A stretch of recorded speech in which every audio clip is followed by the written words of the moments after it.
Hello, I'm Shekhar Suman and you watching Movers and Shakers.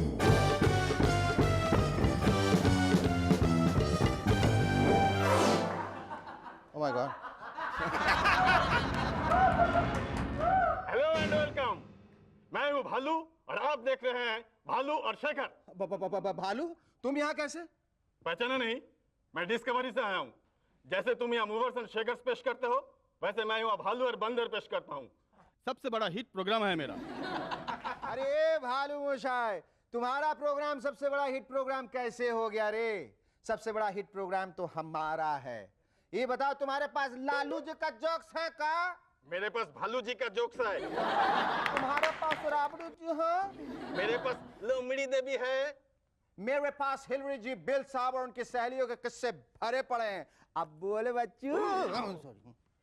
मेरे पास गिलहरी जी, bull साहब और उनकी बंदरियों के किस्से भरे पड़े हैं। अब तुम बोले बच्चों।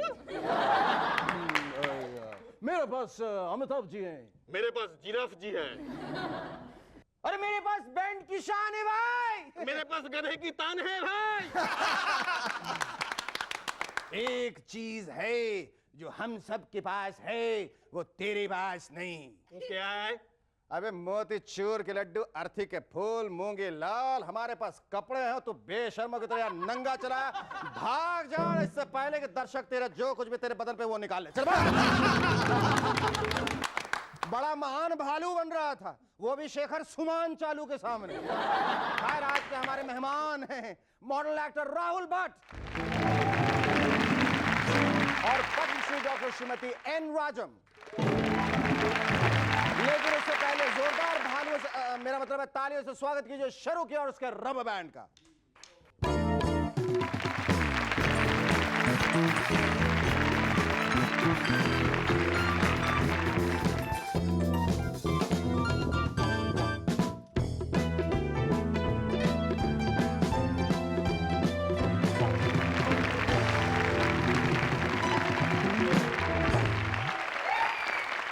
Hello, welcome back. I'm SS and you're watching MLS! Brats, I say. Just ignore them. They are incorrigible, irreparable, irrepressible. मुलायम जी और लालू जी के पॉलिटिकल रिलेशंस अब सुना है एकदम खत्म हो गए। इस सिलसिले में एक पत्रकार ने लालू जी से पूछा, सर आप तो मुलायम जी के काफी करीब थे, फिर आपने उनको छोड़ कांग्रेस का साथ क्यों दिया? इस पर लालू जी ने कहा, हम एक ठो सिक्का उछाल कर डिसाइडिंग किया, यानी हेड आने पे कांग्रेस और टेल आने पे मुलायम जी। सर इसका मतलब सिक्का उछालने पर हेड आया था?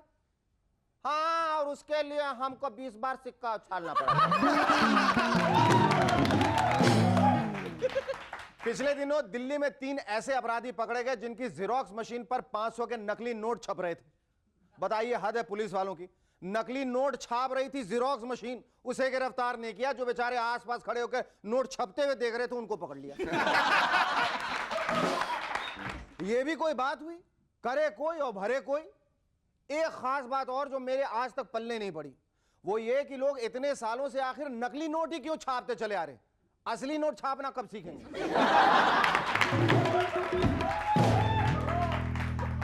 शेरुकी, can you give me some idea? पिछले दिनों हरारे का एक पुलिस वाला एक आदमी से रिश्वत ले रहा था। जब उसे शक हुआ कि उसे किसी ने देख लिया, तुरंत सारे रुपए खा गया। अब खा गया सो खा गया, वैसे भी रिश्वत के पैसे लिए क्यों जाते हैं?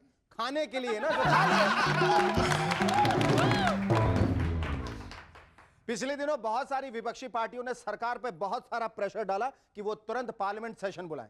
कमाल है ऑपोजिशन वालों, पहले शोर मचाते हैं पार्लियामेंट के अंदर जाना है, फिर अंदर जाते हैं वॉकआउट करके बाहर चले आते हैं।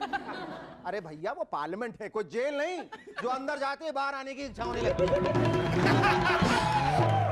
जब से पुरानी कारें बहुत सस्ती हुई हैं, तब से हर कोई कार खरीदने के चक्कर में रहता है। कल जस्सी एक पुरानी कारों के डीलर के पास खड़ा था। कार वाला एक पुरानी कार दिखाता हुआ बोला, साहब ये कार आंख बंद करके ले जाइए। क्या सस्पेंशन नहीं, क्या इंजन है साहब, और इसके पिकअप का तो पूछिए मत। कदम से ऐसी स्पीड पकड़ती है, ऐसी स्पीड पकड़ती है कि रात 11 बजे अगर बम्बई से निकलिए तो ठीक 2 बजे पूना पहुंच जाइए।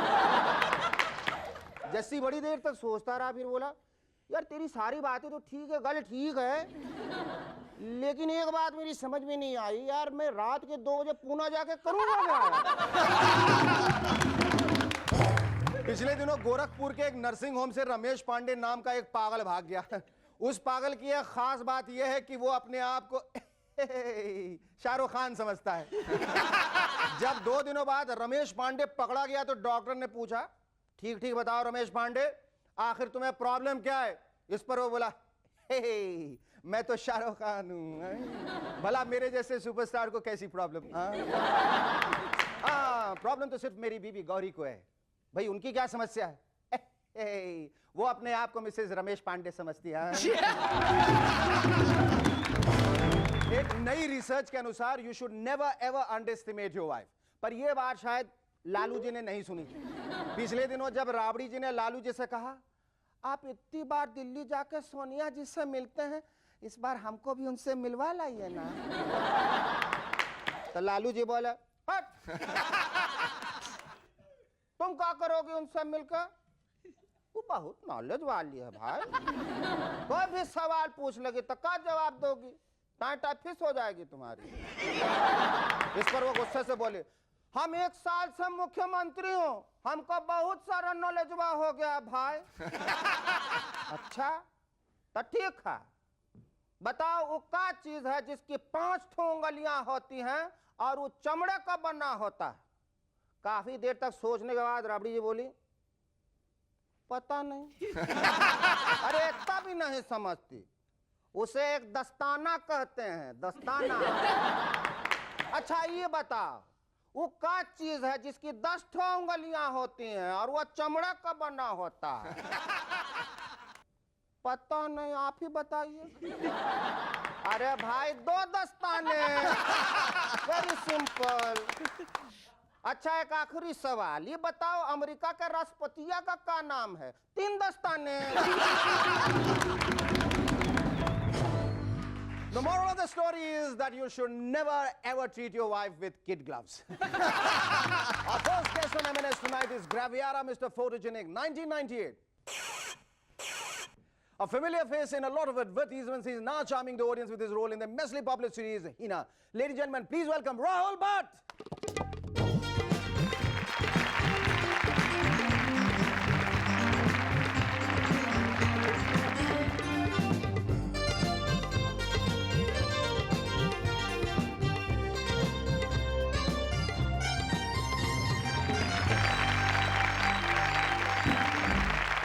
राहुल, टेल मी, ये जो तुम्हारी सीरियल है हिना, उसमें हिना के साथ ये सब तुम क्यों कर रहे हो? जो तुम कर रहे हो गलत काम, वो क्यों कर रहे हो? अब वो राइटर मुझे करवा रहा है तो क्या कर सकता हूँ? राइटर करवा मैं ना थोड़ी ना कर सकता हूँ। नहीं, पर जब तुमने रोल सुना था तो तुम्हें ऐसा नहीं लगा कि मुझे इस किस्म का रोल नहीं करना चाहिए? तुमने राइटर या डायरेक्टर किसी को ये कहने की कोशिश नहीं की कि सर मेरी पहली सीरियल है, मेरी इमेज खराब हो जाएगी, मुझसे ये सब मत करवाइए? यार मेरी समझ में ये नहीं आता है कि लोग सिर्फ हिना को सोचते हैं। I just can understand this. बेचारा ये समीर जो कैरेक्टर मैं कर रहा हूँ, उसकी भी कई परेशानियां हैं। कई परेशानियां। How did you learn the role of Hina? कहाँ से मिला, कैसे मिला? मैं मॉडलिंग करता था उस वक्त, और किसी ने बताया कि these guys are looking out for this Sameer character. अच्छा। So I landed up, I went to see राखी। तो राखी ने मुझे देखा और मुझे देखते ही बोले यही समीर है। हाँ, वो कुछ है, मैड कैप है वो राखी, she is a great friend of mine, she does these things. और फिर मेरा स्क्रीन टेस्ट हुआ और so I got it. So you got it, but do you think with Hina you have arrived? You think now you are like people recognize you, you are popular? People recognize me, but I will have to work hard, even harder because. अच्छा ये बताओ कि recognition और popularity में क्या basic फर्क है? Recognise तो पीपल ने मुझे तब भी किया था जब मैंने मिस्टर फोटोजेनिक लिया था, बट पॉपुलैरिटी में ये फ़र्क होती है कि you got to have a personality and kind of you got to do something with yourself.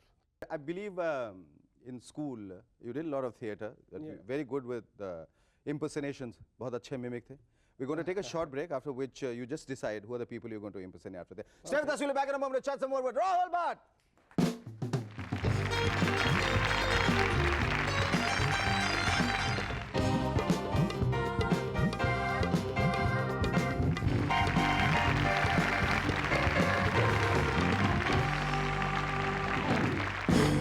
warm welcome back to MNS once again. Yes, Rahul, we were talking about the fact that you did a lot of theatre in school. बहुत theatre करते थे, बहुत बढ़िया mimicry करते थे, लोगों को impersonate करते थे. अभी किसका impersonate करके दिखा सकते हो तुम? आपका तो नहीं कर सकता हूँ मैं, बहुत मैं ये नहीं कहूँगा. ये कौन है वो? ये जो ऐसा करता है उसको ये करके. तो शाहरुख खान है. Yeah, but basically, who do you like to? I used to do Amitabh Bachchan. I used to do all these actors. Well, in school I thought that everybody used to do someone or the other. Because तो तुम्हें मैं मिथुन का मुझे बहुत ऐसा लगता है. अच्छा. हमको मिटा सके वो जमाने में दम नहीं, जमाना हमसे है, हम जमाने से नहीं. All these I used to do, so people used to like it that time. In Kashmir I was like अंधों में काना राजा, और कोई तो था नहीं. अकेले लगे पड़े रहते थे. हाँ, the uncrowned king, the king among ciphers. Kashmir से भागे क्यों? भगाया गया. भगाए गए. इससे पहले कि मैं जिंदगी से भागता, मैं कश्मीर से भाग गया. तो वहाँ अभी कोई नहीं है. कोई भी नहीं. ये जो मसला चल रहा है उसके बारे में तुम्हें क्या कहना है? क्या कहना है इसका, तो अब I think time can only heal it. It's very difficult. Very difficult. This will go on and on. हम एक जब भी मित्रता का हाथ बढ़ाते हैं, संधि का हाथ बढ़ाते हैं, हमें एक झापड़ रसीद कर दिया जाता है. मेरे ख्याल से इसको कावोडाइस ना समझा जाए, इसको कायरता ना समझी जाए, और I think we have to fight back. All of us have to fight back. And now what do you want to do, Rahul?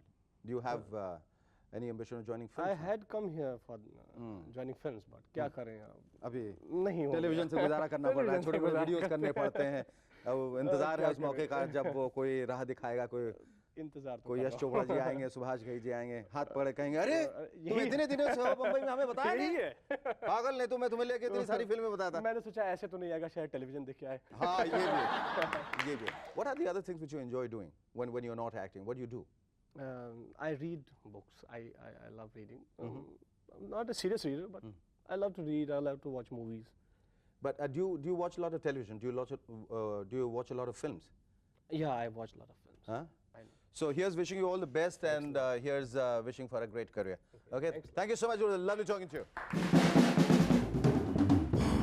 Our second guest on MNS tonight has attained the status of a legend during a 50-year reign as a solo violinist. Ladies and gentlemen, please welcome Padma Shri Dr. Srimati N. Rajam.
Give it a big hand. Rajam ji, it's a great honor to have you on the show. हम सब के लिए बहुत गौरव और फख्र की बात है. मेरे लिए भी बड़ी खुशी की बात है, Thank बड़ी you. प्रसन्नता Thank की you. बात है. ऐसा कहा जाता है कि होनहार बिरवान के होत चिकने पात. I mean, you started your career as a Hindustani violinist at the age of 15. 15 साल की अवस्था में आपने शुरुआत की and you created a sensation. उस वक्त हालात क्या थे और दबाव किस किस्म का था? जहाँ तक वायलिन का क्षेत्र का संबंध है, उस समय अधिकतर जो शैली प्रचार में थी वो गतकारी। ऐसा कहा गया कि आप इतनी खूबसूरती से बजाती थी, इतना आपके रेंडिशंस इतने एक्स्ट्रॉर्डनरी होते थे कि उस गतकारी को सुन के बाकी के जितने लोग थे उन्होंने अपनी शैली बदल ली और गायकी अंग में आ गए। जी, मेरी शैली जो आपने बहुत सही कहा कि it's called the vocal style, गायकी शैली। गायकी यानी जिस प्रकार गले से प्रस्तुत किया जाता है उसी तरह यदि बजाने की कोशिश की जाए उसको गायकी कहते हैं। जब आपने शुरुआत की थी तो आपको अपनी जो प्रेरणा है वो कहाँ से मिली थी? सुनिए ना, शुरुआत का मतलब जहाँ तक मेरा अपना संबंध है, राइट फ्रॉम डे वन, कि जिस दिन मेरा जन्म हुआ उसी समय से लेकर के it has been an atmosphere surcharged with music हमारे घर में। And music, it has always been a way of life with us. Raju, ये बताइए कि आप पिछले 50 वर्षों से सक्रिय हैं इस क्षेत्र में। जी हाँ। तो क्या बदलाव क्या आया? आप ये बताइए, बदलाव केवल संगीत के क्षेत्र में नहीं है, हर क्षेत्र में बदलाव है। यकीनन हर क्षेत्र में मैं ये जानना चाहता हूँ कि बदलाव है। तो उस अनुरूप हमारे क्षेत्र में भी यानी संगीत के क्षेत्र में भी बदलाव जरूर है। यानी पहले जितने धीरज और जितने पेशेंस के साथ बच्चे जो है रियाज करते थे, हम लोगों की बात लीजिए, अभी भी वी कंसिडर आवरसेल्व्स स्टूडेंट्स। अभी भी कोई फ्रेज नहीं निकलता है तो परफॉर्मेंस वगैरह अपनी जगह, तो वो अप्रोच टू द सब्जेक्ट होना चाहिए। जी जी जी। अब जो है क्विक सक्सेस चाहिए, everything has to be instant, overnight चाहिए, ये बदलाव इसमें जरूर। और दर्शकों के बारे में आप क्या कहना चाहेंगे? आपने दर्शकों के लिए भी जो बजाया पिछले 50 सालों में, उन दर्शकों में क्या बदलाव आया? दर्शकों में ये है कि आजकल कई संस्थाएं हैं जैसे कि स्पिकमैक के हैं, जो कि कॉलेजेस में, स्कूल्स में बच्चों में इस कला के प्रति अवेयरनेस हो, इसके लिए कलाकारों को बुला के they take artist to their door steps. Raju ji, जुगलबंदी का अपना एक अलग उत्साह, अलग उमंग है, एक एक्साइटमेंट। आपने हरिप्रसाद चौरसिया जी और उस्ताद बिस्मिल्लाह खान साहब के साथ भी जुगलबंदी की। हम एक छोटा सा ब्रेक लें, उसके बाद जानना चाहेंगे कि जुगलबंदी की क्या एक्साइटमेंट है एक कलाकार के लिए। Stay with us, we'll be back in a moment to chat some more with Padma Shri Dr. Srimati N. Rajam.